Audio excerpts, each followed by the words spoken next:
Motto پتلو کی مہم جوئی۔ موٹو اور پتلو اپنے پسندیدہ ریسٹورنٹ میں بیٹھے تھے، پسندیدہ سموسے کھا رہے تھے۔ اچانک موٹو کو خیال آیا، پتلو چلو ایک ایڈونچر پر چلتے ہیں، اس نے کہا۔ پتلو کی آنکھیں پھیل گئیں۔ کیسا ایڈونچر؟ ہم دنیا کا سفر کریں گے اور انتہائی لذیذ کھانے تلاش کریں گے، موٹو نے کہا۔ اس کی آنکھیں جوش سے چمک رہی تھیں۔ لیکن یہ سب کچھ اتنا آسان نہیں ہے۔ ہم گلوبل فوڈ چیلنج میں حصہ لیں گے اور گولڈن سموسے کی ٹرافی جیتیں گے۔ پتلو کا چہرہ چمک اٹھا۔ واہ واہ میرے دوست، یہ حیرت انگیز لگتا ہے، لیکن یہ آسان نہیں ہوگا۔ ہمیں خطرناک پہاڑ، ترستے صحرا کو عبور کرنا اور گھنے جنگل میں زندہ رہنا پڑے گا۔ ہمیں مشکلات کا سامنا کرنا پڑے گا۔ موٹو مسکرایا۔ ارے چھوڑو، ہم موٹو پتلو ہیں، ہم دنیا کے سب سے بڑے مہم جوئی ہیں۔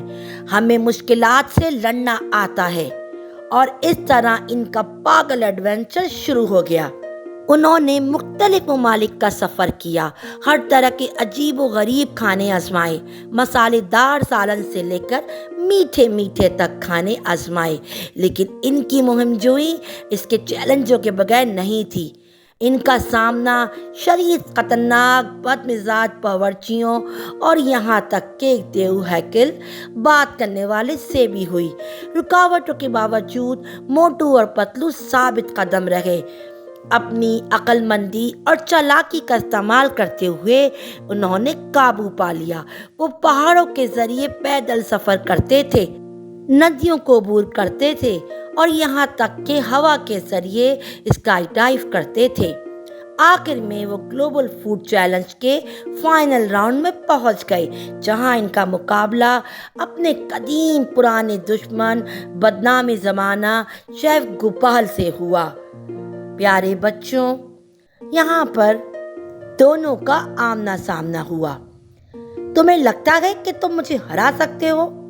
شیف گوپال نے طنز کیا۔ میرے پکوان دنیا میں سب سے لذیذ ہیں۔